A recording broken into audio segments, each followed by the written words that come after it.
모든 법은 닦을 것도 없고 증득할 것도 없으며 무수무증. 이게 되게 중요한 말이에요. 무수무증이라고 나오잖아요. 이렇게 무수무증. 본래 닦을 것도 없고 증득할 게 없어요. 이게 여기서만 나오는 게 아니라 반야심경에서도 무지 영무득 이러죠. 지혜도 없고 얻을 것도 없다 이래요. 무소득이래요. 이무소득고 무소득. 본래 얻을 바가 없다. 여러분 이게 되게 충격적인 얘기 아니에요? 제가 아까 드린 말씀 이거예요. 불교에서는요, 불교의 법문에서는 어떻게 하느냐면 반야심경에서 그러듯이 무소득, 얻을 바가 없다 이래요. 깨달음도 없고 지혜도 없다 그래요. 부처도 없다 그래요. 조사를 만나면 조사를 죽이고 부처를 만나면 부처를 죽여라. 그게 본래 없다 그런단 말이에요. 얻을 바가 없어요. 진짜 얻을 게 없어요. 근데 우리는 현실에서는 어때요? 부처를 얻으려고 지금 수행하잖아요. 그게 어떤 방식이에요? 둘로 나눠가지고 내가 절로 가는 방식이에요. 인류 역사 속에서 수많은 사상이 만들어 놓은 것과 똑같은 방식. 나쁜 사람이 착한 사람 돼야 되는 거, 현상이 본질로 하나가 돼야 되는 거, 아트만이 범천과 일여가 돼야 되는 거, 그렇게 옮겨가는 게임 한단 말이에요. 불교는 그런 게임이 아니란 말이에요. 거기 빠져드는 게임이 아니에요. 불교는 얻을 게 없어요. 얻을 게 없으니까, 왜 얻을 게 없을까? 이미 증득되어 있습니다. 증득되어 있구나라는 걸 문득 확인하는 공부예요. 공부는 그러니까 수행하는 거 아니에요. 수행하는 게 아니에요. 그런데 수행하는 게 아닌 것도 아니에요. 법문 듣는 게 수행이죠. 어찌 보면, 그죠? 법문 듣는 것도 수행이에요. 좌선하는 게 영 도움이 안 되는 게 아니에요. 도움되는 측면이 당연히 있죠. 왜? 우리 너무 번뇌방상 분별이 치성하니까 좌선을 통해서 고요하게 명상하는 걸 통해서 그걸 이렇게 조금 잠잠하게 할 수 있단 말이에요. 근데 그것만이, 수행만이 나를 깨닫게 하는 전부는 아니란 말이에요. 보조적인 도움은 될 수 있으나, 기도도 도움이 될 수 있죠. 당연히. 여러분 기도 열심히 하다가 아주 깊은 산매에 들어가는 경우 되게 많아요. 많은 정도가 아니라 쉬워요. 제대로 이렇게 이끌어주기만 하면요, 기도 열심히 하다가 막 산매를 체험하고 뭔가 막 놀라운 체험을 하고 이런 경우는 쉬운 정도가 아니라 너무 많죠. 그게 좀 잘 안 되는 사람도 있지만, 하다못해 저는 중고등학생들, 대학생들 수련대 데려가가지고 수련대를 시키면 막 5만 가지 요상한 체험 다 해요. 그러면 그 체험한 사람들은 약간 우쭐우쭐하고, 또 그 체험 못한 학생들은 부럽다 부럽다 이러고 부러울 게 아니에요. 그게 우쭐할 것도 아니고. 모르니까. 왜? 둘로 나눠가지고 여기서 절로 가는 게임에 빠져있는 사람들은 그걸 대단하게 여겨요. 야, 저 사람은 대단한 체험했구나. 나는 못했는데, 나는 부끄러운데. 아니라니까요. 불교는 그런 공부가 아니에요. 체험한 사람과 안 한 사람이 똑같다고요. 근데 또 똑같다고만 얘기할 수 없잖아요. 다른 측면이 있으니까. 그러니까 자꾸 이랬다 저랬다 할 수밖에 없는 거예요. 이렇게만 얘기하려니까 또 오해의 소지가 있으니까 또 그렇지 않다고 얘기하고. 그러니까 자기가 말하고 나서 말의 자체를 끊어버려야 돼요. 법문에서는 항상 내가 이렇게 얘기해놓고 그게 아니다라고 또 꺾어버려야 된단 말이에요. 이랬다 저랬다 하려고 하는 게 아니라. 그래서 이 공부는요, 닦을 것도 없고 증득할 것도 없습니다. 근데 제가 요즘에 이제 이 헬로부타 TV도 그렇고 BTN도 그렇고 유튜브도 그렇고 막 이렇게 법회를 많이 하니까 여기저기 뭐 이런저런 어른 스님들, 또 선사 스님들, 또는 뭐 유명한 스님들, 또 이렇게 아주 중진 스님들, 또 큰 스님들 종종 이렇게 연락이 오셔서 이게 응원의 말씀도 해주시고, 또 같이 우리 하여간 다양한 이런 참 좋은 말씀들 해주셔가지고 제가 너무 감사드리고 하는데,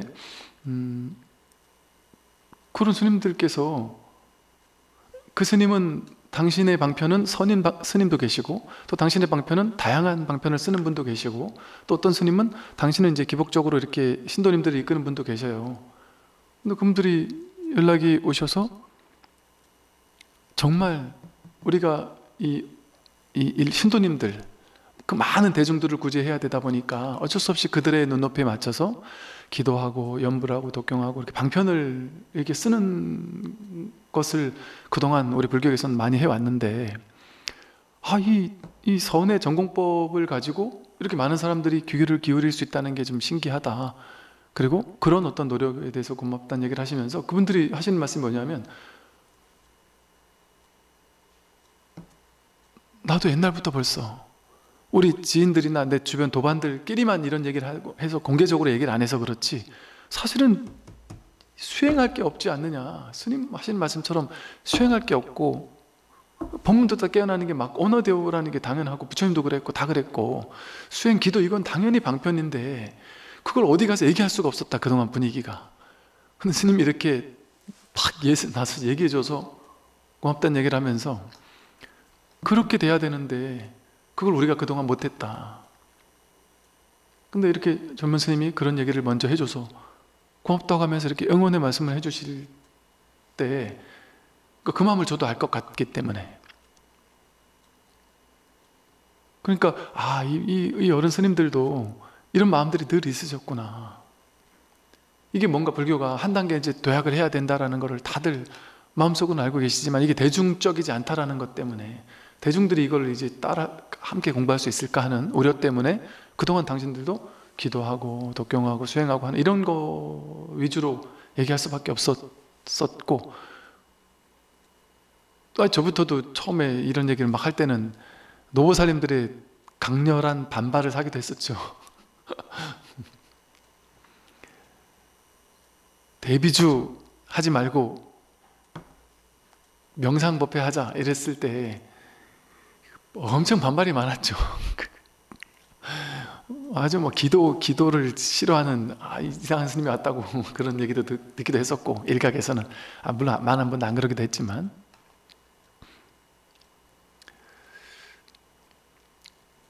이것처럼 제가 이런 말씀 드리는 것은, 그 이상한 괴짜 중에 하나 나와가지고 왜 이런 얘기 하는구나 이렇게 생각하실까봐 저만 이런 생각하는 게 아니라, 달마 스님이 무수무증했잖아요. 또 지금 현재 스님들도 다 이러신다니까요.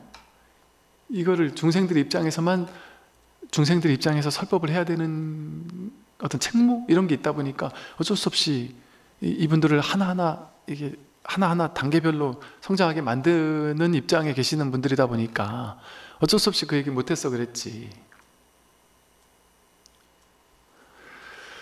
그러니까 달마 스님이라는 이 조사의 초조 달마 스님께서 무수무증이다, 본래 닦을 것도 없고 증득할 것도 없다. 정말이에요. 증득은 이미 자기가 다 하고 있어요. 부처는 자기에게 있는 거에 딴 데 가서 찾을 게 없어요. 그런 거 문득 확인하는 것이지. 이게 이심전심이에요. 그랬어요. 이심전심이면 끝나는 공부예요. 이 공부는 어떻게 이심전심이 될까요? 야, 네 마음이 내 마음이고 내 마음이 네 마음이구나, 이게 뭔가 마음에서 마음을 확 통하려면 어떻게 될까요? 이심전심으로 통하는 거잖아요. 공부는 어떻게 이심전심으로 통하겠어요? 저 사람 마음이 뭔지를 모르는데 어떻게 내가 통하겠어요? 수행만 열심히 한다고 통하겠어요? 저 사람 마음이 뭔지를 저 사람이 자기 마음을 말로 이렇게 자꾸 드러내야 돼요. 스승이 자신의 이 마음, 자신이 확인한 이 자리를 자꾸 말로 어떻게든 이렇게도 방편으로 설명해보고 저렇게도 방편으로 설명해보고 이렇게도 표현해보고 저렇게도 표현해보고 이 경전으로도 저 경전으로도 뭐 다양한 방식으로 막 이렇게 저렇게 막 표현해보는 거예요. 왜? 사람들의 근기에 따라 이런 말에 탁 개합되는 사람도 있고 저런 말에 탁 뭔가 와닿는 사람도 있고 다 다르단 말이에요. 근데 이걸 꾸준히 계속 듣다 보면, 사람들이 계속 듣다 보면 처음에는 뭔 얘기인지도 모르겠고 아니면 뭐 모르겠지만 왜 듣는지도 모르겠고 그냥 듣게 되다가 나중에는 계속 듣다 보면은 이 마음에서 마음으로 이렇게 통하는 게 생기게 된단 말이에요. 그래서 나중에 말 그대로 이심전심으로 툭 통해버려요. 아휴, 저 스님이 저 얘기 하려 했던 거였어? 진작 저렇게 얘기하지, 이렇게 이런다니까요. 맨날 얘기를 하고 있는데 어느 날 이런 방식에서 한번 탁 통해버리고 나면 진작 그렇게 얘기했으면 내가 금방 알았을 거를, 이렇게 얘기를 하는 분들이 계세요. 그래서 이거는 이심전심 염화미소예요. 이심전심으로 계속 법문을 듣다 보면, 왜? 이 마음을 자꾸 얘기를 하니까 본인이 이게 뭐지 궁금하고 궁금하다가 나는 모르겠다, 머리로는 판단할 수 없으니까 머리를 쉬고 그냥 들어보자 하고 그냥 듣다가 아, 이 얘기였구나 하고 그냥 머리를 굴릴 필요도 없이 그냥 확 소화가 된단 말이에요. 확 소화가 돼버리니까 그거를 도노라고 하니까 푹 소화가 되는 거잖아요. 점차적으로 소화가 되는 게 아니라 확 소화가 되는 거예요. 그러니까 쑥 내려가는 느낌이란 말이에요. 그러니까 통 밑이 쑥 빠진다, 이런 표현을 쓰는 거예요. 확 소화가 돼버리니까 도노라는 표현을 쓰는 거예요. 문득 확연하게 기압이 돼버리니까. 그러니까 어떻게 하겠어요? 배시시 웃는단 말이에요. 시식 웃는단 말이에요. 아니면 막 박장대소를 할 수도 있고, 아니면 눈물이 날 수도 있고. 부처님이 꽃 하나를 들 때 가섭은 미소를 지었단 말이에요. 그걸 염화미소라래요. 이심전심 염화미소. 마음에서 마음으로 탁 통하니까 그때 웃음이 터져 나온단 말이에요. 어떤 분은 그냥 주르륵 눈물이 흘렀다고 하시고, 어제도 도반 스님이 나는 그냥 막 경계가 막 확 달라지 이런 건 없었는데 문득 그동안 내가 그렇게 찾았던 게 이거란 말이냐 하고 눈물이 쭉 흐르더래요. 그렇게 이심전심으로 그냥 툭 통해버리는 거죠.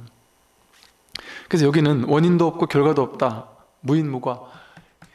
이 공부는요, 원인도 없고 결과도 없어요. 원인과 결과가 있으면 원인을 제공하고 그 원인에 따라서 그 결과, 나중에 결과를 받는 거잖아요. 원인을 제공한 다음에 수행을 열심히 하면 나중에 결과로 깨닫는다는 거잖아요. 그러면 인과 사이에 시간이 필요하잖아요. 시간이 실제하냔 말이에요. 이 진실은 시간이 없어요. 우리 생각 속에 시간이 있는 거지. 진실은 인과가 없어요. 비인비과예요. 여기 말한 것처럼 무인무과예요. 진실은 시간이 없습니다. 원인을 저걸 그냥 이미 결과는 드러나 있어요. 어떤 성과를 얻는 게 아니에요. 열심히 노력해가지고 그 성과를 얻고 끝나는 공부가 아니에요. 들어보세요. 열심히 갈고 닦아서 목표를 정해가지고 그 목표를 달성하기 위해서 열심히 갈고 닦는 원인을 통해 저 목표를 달성되고 나서 내 공부는 끝나는구나, 이렇게 되는 공부가 아니에요. 이 불교 공부는 딱 하나, 이 불교 공부만은 이렇게 되는 공부가 아니에요.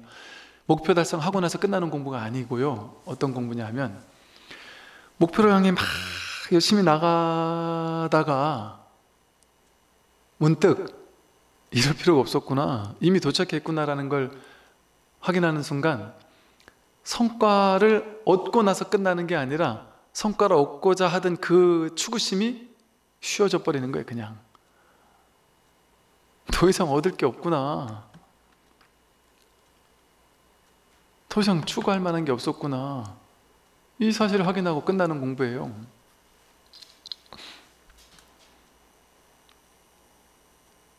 어떤 분이 이제 다른 종교 성직자를 이제 하시다가 이 공부를 이제 와서 열심히 이 공부를 하시다가 이제 이 자리를 확인하고 이제 많이 이제 쉬워졌어요. 그래서 성직자 하던 분이니까 그냥 출가를 하세요, 차라리. 그랬더니 출가는 별 생각 안 해봤는데요. 그래서 이제 참 쉬셨나 이렇게 보려고, 지금 아직도 찾는 게 혹시 있나요? 그랬더니 찾는 거 없습니다. 찾는 그거는 확실히 쉬었습니다. 찾는 게 없다, 이 얘기를 딱 하는 걸 듣고는 그러면 됐겠다. 그래서 그러면 어차피 원래도 성직자 길을 가려고 했었고 하다면 출가해서 사시는 것도 괜찮을 것 같은데요? 그랬더니 본인의 뜻이 없다라니까 그러면 뭐 그냥 현실을 사는 것도 좋아요. 편하게 하세요. 그러면 쉬셨는데 뭐 그냥 편하게 살면 되지 하고 이렇게 사세요 이랬단 말이에요. 그러고 나서 이틀인가 3일 있다가 머리 깎고 들어갔더라고요. 이분처럼 제가 이분에게 이걸 물어봤던 것처럼 이 공부를 하게 되면 문득 이 자리를 확인하게 되면 더 이상 찾지 않는단 말이에요. 찾는 게 이제 딱 쉬워져요. 추구심, 이게 치구심이라 그래요. 치달려 구하는 마음. 그게 없어지는 이유가 내가 치달려 구하는 걸 구했기 때문에 없어지는 게 아니에요. 성과가 주어져서 없어진 게 아니라 성과를 구하려는 의도가 쉬워진단 말이에요. 더 이상 구할 게 없구나. 360도 되돌아와서 이 자리예요. 아, 진짜 안심이 안심. 이런 측면이 있단 말이죠. 그러니까 이런 측면이 있어요. 제가 100% 이렇기 때문에 이렇게 얘기하는 게 아니라 정말 이런 측면이 있구나라는 게 그냥 공감이 되니까 이렇게 얘기를 하는 거예요. 그러나 또 이제 이런 측면에서는 이렇게 얘기할 수 있으나 또 현실적 측면에서 보면 이 현실적 측면에서 보면 미진함 같은 게 느껴지죠. 근데 그 미진함을 없애고 나서 공부가 끝나는 게 아니에요. 그러니까 쉽게 말해 우리는 그러잖아요. 공부하다 보면 여러분 머릿속에 뭐가 있냐면 공부한 사람, 깨달은 사람은 항상 성성하게 깨어있는 의식, 명징한 의식이 자리 잡을 거야. 단 한순간도 분별에 끌려다니지 않을 거야 라는 또 그런 기대가 있잖아요. 그랬으면 한 기대가 있잖아요. 그러고 나면 끝나는 공부가 아니에요. 이 공부는 명징하고 성성한 의식은 깨달음의 순간 임시 잠깐 나타났다 사라지는, 왔다 가는 거예요. 그거는 진짜는 그렇게 명징하고 성성한 의식이 계속 이어지는 게 아니에요. 지금 이거예요. 분별이 있으면 분별하고, 그냥 평범한 게 평상심이 도라니까요. 정말 평상심이 도예요. 그러니까 제가 지난번 말씀드린 것처럼 조주가 얼마나 위대한 큰 스님, 유명해요. 조주 고불 얼마나 유명한 큰 스님이에요. 조주 스님이 쓴 글을 보니까 정말 박장대소하면서 웃었다니까요. 아이 동네 저 할머니 아줌마는 말이지 우리 절에 와서 보시도 안 하면서 나는 먹을 것 떼거리가 없어가지고 지금 밥도 한 그릇 못 먹어가지고 힘들어 죽겠는데 저 할머니는 와가지고 보시도 안 하면서 맨날 뭐 얻어가기만 한다.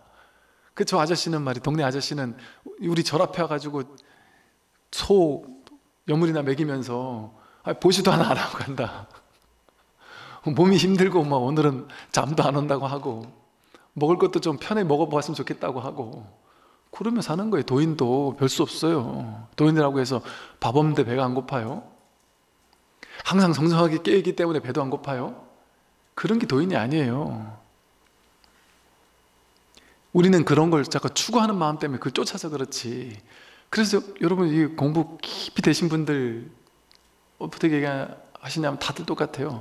자기는 공부가 충분히 되긴 됐는, 한 측면에서는 충분히 됐는데 한 측면에서는 여전히 미진하다는 거예요.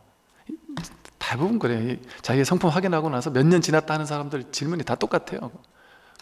분명히 한쪽 측면에서는 정말 이것뿐인데 라는 게 확실한데 한쪽에서는 자꾸 추구심이 쉬어지지 않은 거예요. 어떤 추구심이에요? 항상 이 성성한 의식이 있어야 될 것 같은, 또는 이 미진함이 없어야 될 것 같은, 분별에 끌려가는 일이 없어야 될 것 같은, 그게 쉬워지지 않은 거예요. 여전히. 근데 그것까지 쉬워진 사람들은 뭐가 다른지 아세요? 똑같아요. 근데 똑같은데 뭐가 다른지 아세요? 끌려가요. 똑같이.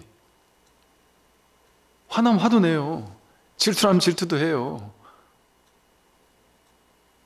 벌려고 애쓰기도 해요. 제가자들을 똑같이. 그러니까 자기가 이상해요. 나는 분명히 도를 알았는데 완전히 집착이 없고 탐진치에서 완전 자유로워야 되는데 왜 난 안 그렇지 하고 막 계속 추구한단 말이에요. 그러다 치구심이 딱 떨어지면 그게 완전 사라지는 게 아니라 번뇌가 일어나는데 번뇌 그대로 이것이구나. 욕망이 있는데 욕망 이대로 이것이 문제되지 않는단 말이에요. 그게 더 이상 문제되지 않아요. 그 속에 살아도 문제가 없어요. 이제 그렇게 사는 거예요. 그냥.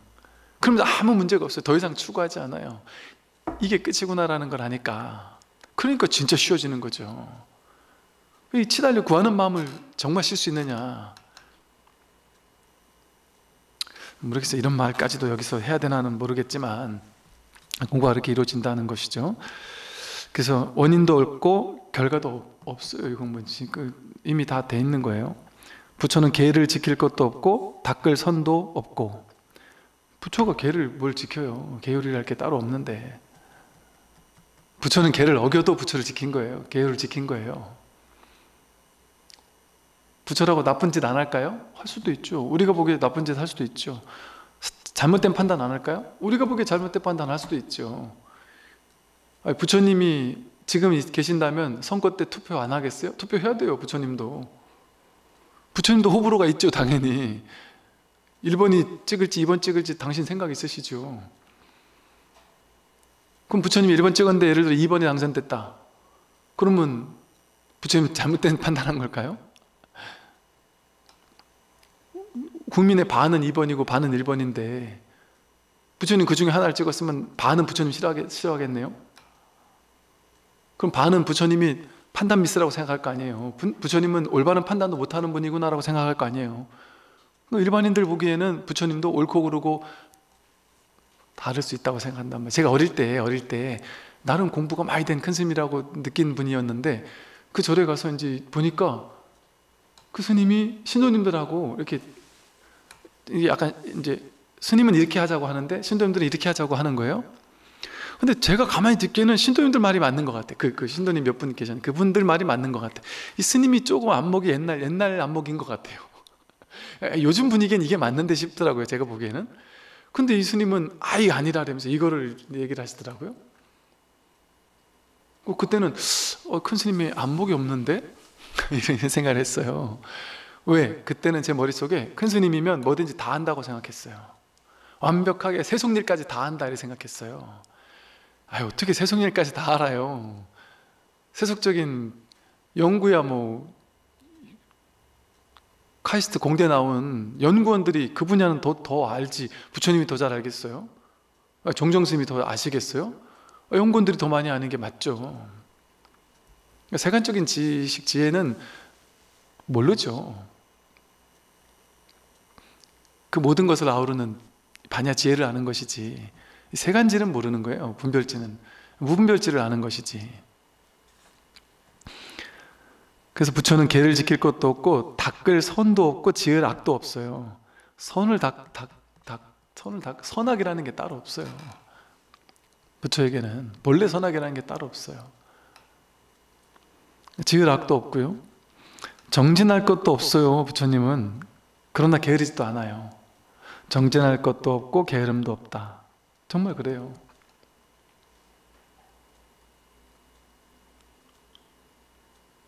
뭐가 정진이냐?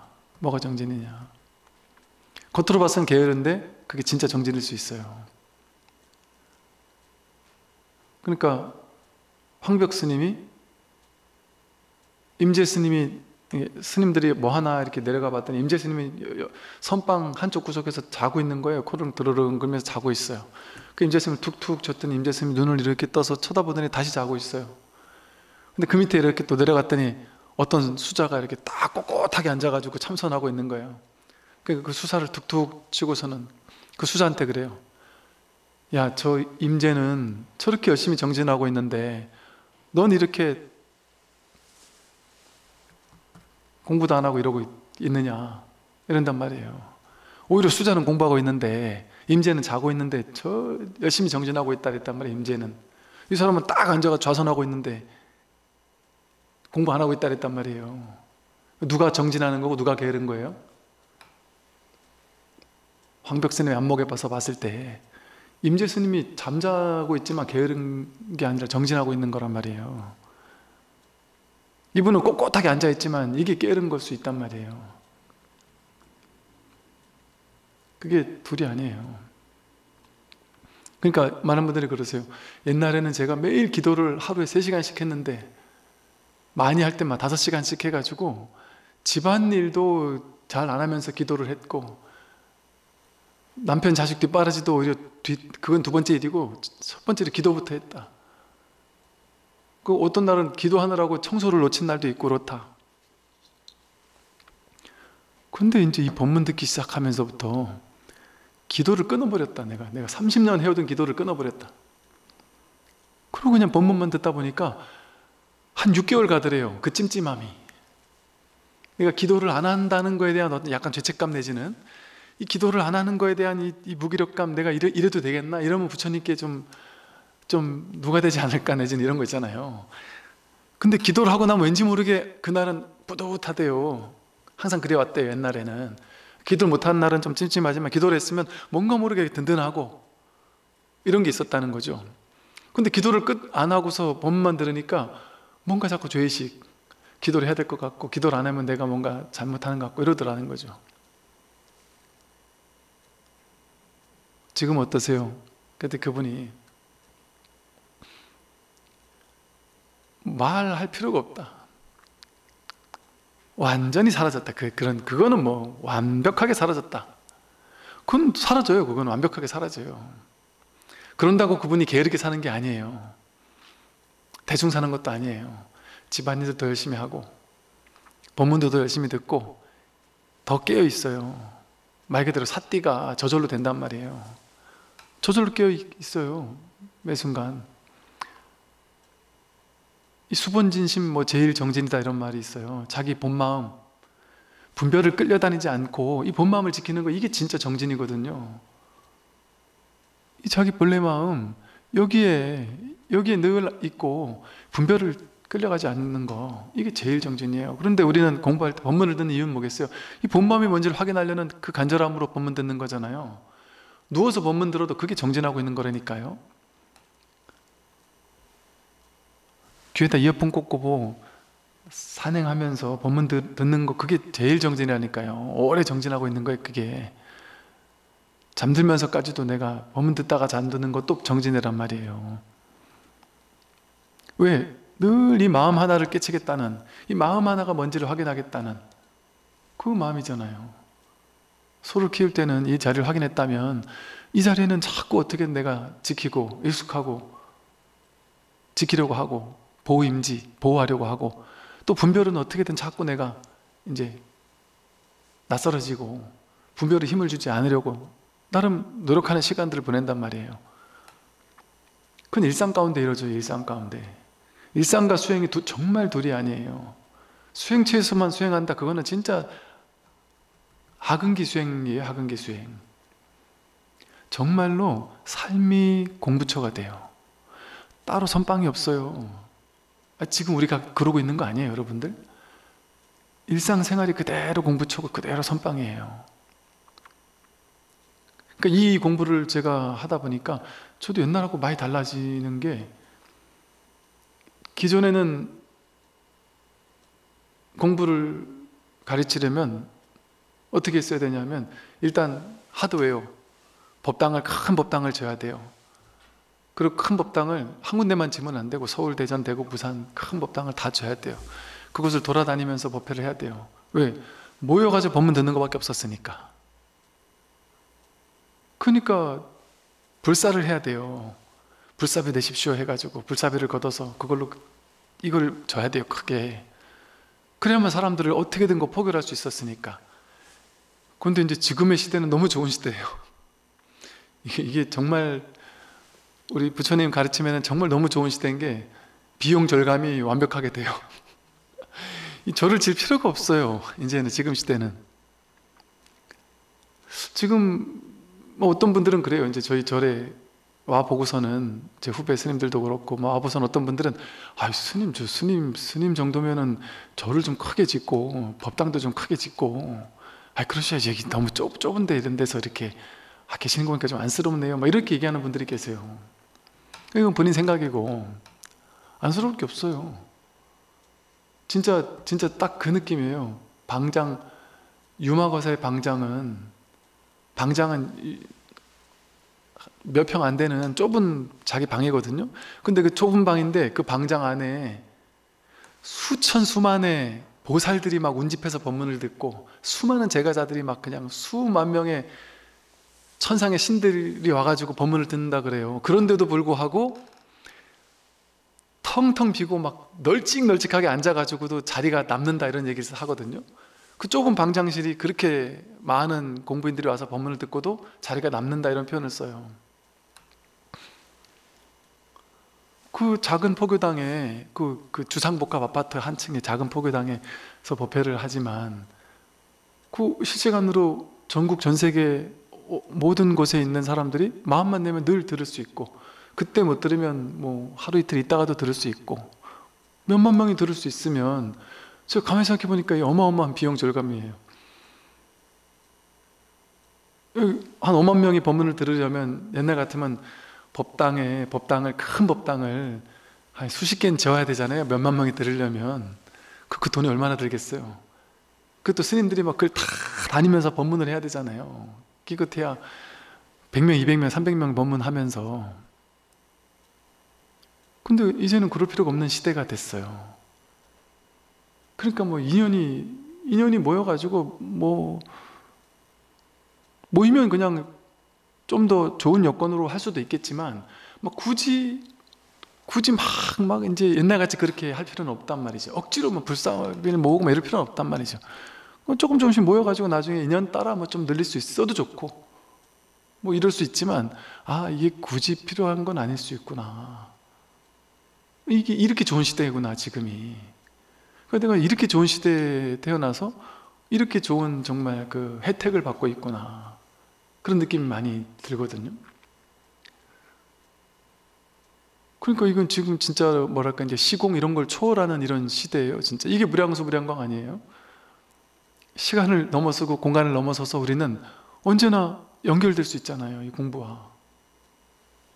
공부에 언제든 우리가 이렇게 손쉽게 스마트폰 하나로 손쉽게 연결될 수 있다는 게, 여러분 이게 진짜 어찌 생각하면 이거 제 입장에서는 이게 30년 걸린 거예요. 이거 하나 확인하는데 이렇게까지 법문하는데 진짜 오랜 세월이 걸렸어요. 왜냐하면 10년, 20년 전만 해도요, 정말 이런 얘기를 한번 듣고 싶은데 이런 얘기를 해준 사람이 없었어요. 물론 제가 안목이 안 돼서 그랬을 수도 있지만 없었어요. 정말 질문하면 질문을 후련하게 답해주는 사람이 없었어요. 제가 불교학과를 다녔으니까 교수님들한테도 질문 많이 했을 거 아니에요? 그 질문에 답해주는 사람이 없었다니까요. 이렇게 얘기하면 조금 죄송스러울 수도 있어서 아마 제 허물일 수도 있어요. 제가 직접 다 묻지 못한 것도 있을 수 있으니까. 그런데 뭔가 답이 막히는 거예요. 후련한 답을 어디서도 들을 수 없었어요. 한동안, 꽤 오랫동안. 분명히 제가 그때는 제가자였기도 했고, 또 초기에는 다 다니지 못하고 뭐 이러다 보니까 그래서 그런 게 분명히 있을 거예요. 왜냐하면 그 당시도 분명히 안목 있는 큰 스님들은 당연히 계셨으니까. 그분들의 말이 이제 지금 저도 이제 지금 보니까 알겠으니까, 그때는 몰랐는데. 그러니까 자기가 안목이 없을 때는 있어도 없는 거예요. 근데 이렇게 힘들게 확인해는 알고 보니까 이제는 이게 진짜 너무 다행스러운 게 뭐냐면, 이제는 30년이 필요하지가 않은 거예요. 이제 어떤 분들은 한 달, 두 달, 세 달, 5달 듣고서는 이 자리를 알았다고 그러고, 뭐 어떤 젊은 친구는 한 1년 법문 듣다가 알겠다리고선 자기가 막 사람들 가르친다니까요. 야, 이렇게 시간이 단축될 수가 있구나, 이 공부가. 에카르트 톨레가 한 말이 딱 맞아요. 에카르트 톨레가 벌써 젊은 날에 그랬어요. 당신 지금 70이 넘으셨는데, 당신 젊었을 때 에카르트 톨레가 그랬어요. 이 새로운 지구, 새로운 어떤 뭐라더라, 누가 또 그런 얘기를 했죠. 호모 스피리투스, 이 영적인 인간, 이 마음 공부하는 인간들의 시대, 완전 새로운 시대가 도래한다는 거죠. 영적으로 깨어나는, 정신적으로 깨어나는, 이 불이법에 개합하는, 내가 누군지를 알고 자신의 인생을 살아가는 영적인 이런 존재들의 시대가 온다. 이미 그렇게 바뀌고 있다. 호모 스피리투스인가 뭐 그럴 거예요. 에카르트 톨레가 그랬거든요. 이제 그런 사람들의 시대가 열리고 있다. 그런데 그 시대는 놀랍도록 빠르게 진행된다. 당연해요. 지금 이렇게 놀랍게 빠르게, 스마트폰이 10년밖에 안 됐는데 이렇게 확 퍼졌잖아요. 지금 젊은 친구들한테 얘기하면 못 믿어요. 우리 어릴 때 삐삐 썼다니 못 믿잖아요. 근데 지금은 제가 10년 전에 벌써 히말라야에서 스마트폰으로 카톡을 보냈으니까요. 한국의 노반 스님한테. 그러니까 이렇게 갑작스럽게 바뀐 시대잖아요. 그러니까 갑작스럽게 이 공부가 세계에 금방 퍼진다니까요. 이제 언어 장벽도 필요가 없어요. 이거 몇 년 안에 언어는 장벽이 되지 못할 거예요. 제가 한글로 말을 해도 자동 영어 번역이 돼가지고 유튜브에 바로 떠버릴 수도 있어요. 어느 정도 지금도 그런 성능이 있지만 아직까진 그 번역하는 기술이 조금 얕잖아요. 근데 그 인공지능이 그런 거 바로바로 잡아내는데 시간 오래 안 걸릴걸요? 인공지능이 예를 들어 유튜브 헬로부따 TV나 뭐 먹탁소리 이런 채널을 영어로 번역하는 인공지능을 돌려보세요. 딥러닝을 하고 해보세요. 그럼 자기 스스로 발음, 저 사람의 발음, 저 사람이 이렇게 얘기할 때는 이런 뜻이구나, 이런 걸 다 교정한단 말이에요. 예를 들면 그럼 이제는 공간 이런 제약이 없죠. 언제든 연결될 수 있어요, 이 공부에. 그러니까 이런 시대는 이제는 그때만 해도, 우리 10년 전만 해도 이런 얘기 나왔을 때 깨달음의 시대가 도래한다 이랬을 때요, 안 믿었어요. 그거는 한 몇백 년 후겠지 이래 생각했거든요. 근데 지금 분위기에 봐서는 몇백 년이 아니라 우리 당대에 저 아프리카 원주민도, 인도에 있는 사람들도 스마트폰 다 쓰고 살잖아요. 지금 당대에 갑자기 상상이나 했습니까? 우리 당대 정말 깨어나는 사람들의 시대, 정말 이 공부를 하는 사람들이 이게 기본이 되는 시대, 학교에서 이 마음 공부를 기본 과목으로 채택하는 시대, 이 영성이라는 이름이 됐든 뭔 이름이 됐든 이런 걸 기본적으로 채택해서 내가 누군지를 확인하고 사는 사람들의 시대. 내가 누구인가? 라는 인문학, 인간학, 자기가 누구냐? 제가 옛날에 듣기로는 외국의 어느 대학교에서 불교학 이럴 내니까 사람들이 안 와서 이거는 불교학이라고 할 수 없겠다, 이거는 내가 누군지를 확인하는 공부니까 인간학과? 뭐 이런 식으로 했다고, 뭐 이런 식의 얘기를 들은 적이 있어요. 자기가 누군지를 확인하고 사는 거거든요. 이게 철학의 가장 근본이잖아요.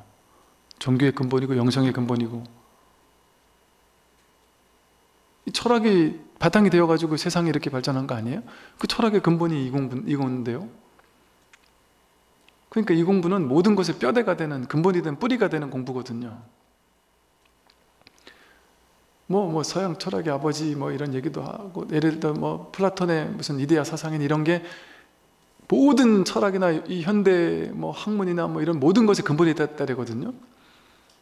그러니까 이 본질과 이상이 둘이다라고 여기면서 우리가 저쪽으로 가야 된다라고 하는 게, 이게 지금까지 인류의 근본이 됐단 말이에요. 근데 이제는 그 뿌리만 바뀌면 된단 말이에요. 이게 둘이 아니다라는 거. 색즉시 공에서 끝났는데, 혹은 신이 인간을 창조했다 여서 끝났는데, 신이 인간을 창조했는데 인간이 또 신을 창조했다. 이 연기적인 둘이 아니다라는, 신과 인간이, 인간과 천상이, 부처와 중생이 둘이 아니다라는, 현상과 본질이 둘이 아니다라는, 뭐 코비어와 이데아가 둘이 아니다, 형이상학과 성의학이 둘이 아니다, 이런 어떤 본질적인 통찰, 이것이 이제 새로운 시대의 어떤 뿌리가 되는 정신의 바탕이 되기 시작할 거예요. 그럴 수밖에 없고, 지금 이미 그렇게 되고 있고, 지금 세계적으로 융합, 통섭 얘기하는 게 왜 그래요? 옛날에는 다 따로따로라고 생각했는데 이제는 이게 다 연결돼 있다는 걸 알잖아요. 이 연결성에 눈뜨기 시작하는 시대거든요. 이제 이 불이법에 눈뜨기 시작하는 시대가 놀랍게 진행되고 있거든요. 아직은 좀 느리지만, 여러분들이 하고 있는 이 공부가 바로 그 공부를 앞당겨주는 그런 공부인 거예요. 그래서 부처님은 정진할 것도 없고 게으를 것도 없습니다. 부처는 조작함이 없는 사람이니, 만약 집착하여 머무는 마음이 있다면 부처는 이를 허락하지 않는다. 조작함이 없는 사람이다. 어떤 것도 조작할 필요가 없습니다. 여러분 인생에 어떤 것도 조작해낼 필요가 없어요. 여기서 부처라고 할 때는 항상 부처님은 그런가 보지 이렇게 생각하면 안 되고 자기로 읽어야 돼요. 자기로. 진정한 나의 삶은 조작할 필요가 없어요. 조작하지 않고 살 때 진짜 편안하게 살 수가 있어요. 그러면서 아무것도 안 하는 게 아니에요. 더 열심히 살아요. 더 열정이 넘쳐요. 두려움이 없지. 최선을 다해서 살아요. 그런데 조작하지 않아요. 조작하되 조작함이 없는 거예요. 이 말이 쉽게 말하면. 바라는 게 없어요.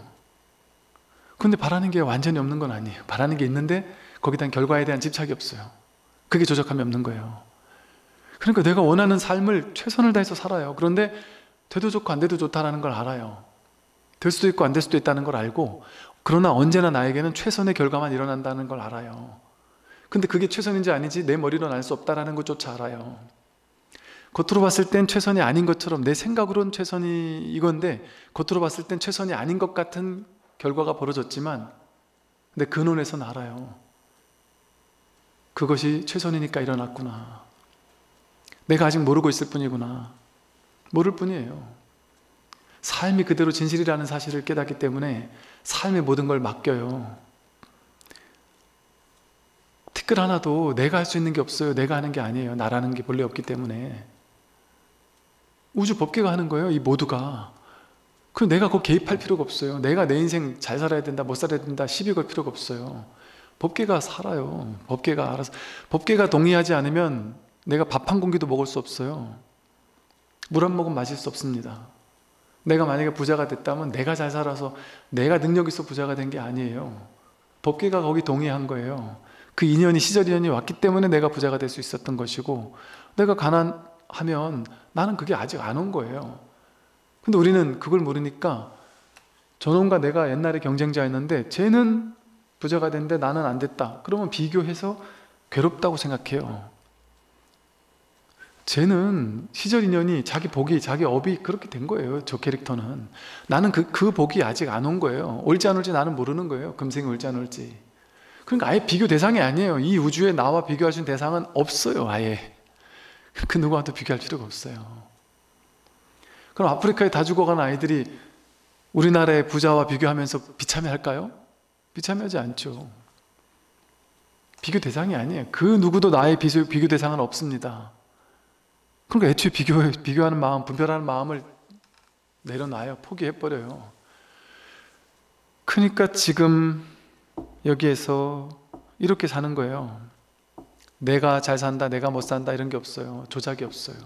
내 뜻이라는 게 있는데 없어요. 무엇이든 마음껏 상상하고 꿈을 펼치며 살지만 결과에 대한 집착이 없으니까 머무는 법 없이 마음을 내고 살아요. 마음조차 내지 않는 게 아니라 마음껏 마음 내는데 아무런 결과에 대한 집착이 없으니까 내일 죽어도 괜찮아요. 원래 죽을 건데요 뭐. 그리고 죽는 게 아니거든요. 죽을 수가 없어요. 우리는 본래 그 죽는 내가 없습니다. 정말. 그러니까 아무것도 문제가 되지 않아요. 아무것도 조작하려고 애쓰지 않아요. 그러나 해요. 하되 함이 없이 해요. 그런데 놀라운 거는 하되 함이 없이 할 때 나는 조작한 바가 없는데 더 잘 돼요. 주변에서도 더 알아줘요. 더 인정해줘요.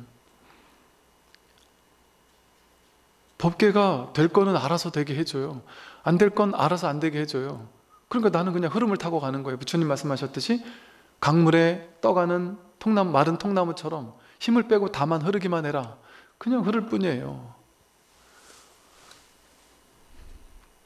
여러분, 내가 내 인생을 이렇게 바꿔야 돼, 저렇게 바꿔야 돼 하면서 조작하며 살다가 문득 조작을 쉬고 이렇게 내맡기고 살게 될 때 두려움이 없어지고요. 몸에 힘이 빠져요. 릴렉스 되고 이완이 돼요. 미래에 대한 두려움이 없어져요. 자기 고집이 없어져요. 완전히 없는 건 아니에요. 고집할 땐 고집해요. 옳다 그러다 분명히 판단 할 거 다 해요. 그러면서도 거기 전혀 얽매이지 않아요. 걸려들지 않아요. 그러면서 자유롭게 살아갈 수 있는 지혜가 생깁니다. 근데 그러고 살면 나는 잘 돼도 괜찮고 안 돼도 괜찮은데 희한하게 더 잘 될 확률이 높아져요. 안 돼도 상관없으니까 마음에 괴로움이 없어요. 그러니까 가볍게 살 수 있게 돼요. 이게 어려운 일이겠어요? 하다못해 이게 진짜 깨달아야만 가능한 거겠어요? 굳은 믿음을 가지고 이 화엄경에서 신의 행증 이러잖아요. 딱 굳게 믿기만 해도, 마가바드 기타에서도 믿음의 길이 있다 이래요. 환신의 길. 굳게 믿기만 해도 그렇게 돼요. 어느 정도 이 길에 툭 들었을 수가 있어요. 굳은 믿음이 있으면. 우리는 지금까지 삿된 견해를 믿었기 때문에 그 견해를 쫓아가느라고 괴로웠던 거예요. 그럼 이 견해만 바꾸면 되거든요. 내가 이게 삿된 견해였구나. 그렇게 어려운 게 아니에요. 그러니까 이 공부를 하다 보면요, 이 깨달음이라는 거에 대해서 이게 진짜 필요한 거 맞나? 약간 이런 생각도 해요. 이제 이걸 깨달음이라고 할 수 있나? 이런 생각. 이제 필요한 거 맞나라는 생각보다도 이걸 깨달음이라고도 할 수 있나? 이거 뭐 누구에게 다 갖춰져 있는 건데 이걸 뭘 깨달음이라고 하지? 이런 측면이 있다 보니까 옛날에 큰 스님들 중에는 이거 그냥 문득 한번 알아차리면 끝나는 공부인데 싶은 측면이 있다 보니까 해오라는 말도 나왔을 거예요. 그리고 굳게 믿기만 해도 된다. 그래서 이건 신심이고 불심이라 그랬거든요. 신심이 장하다는 걸 깨달음과 동일시했어요. 굳게 믿기만 해도 이거 되는 공부다 이런 얘기를 했단 말이에요. 왜 그랬는지가 이해가 되는 측면이 있어요. 그러니까 점점점 깨달음이라는 무게감이 확 떨어져요.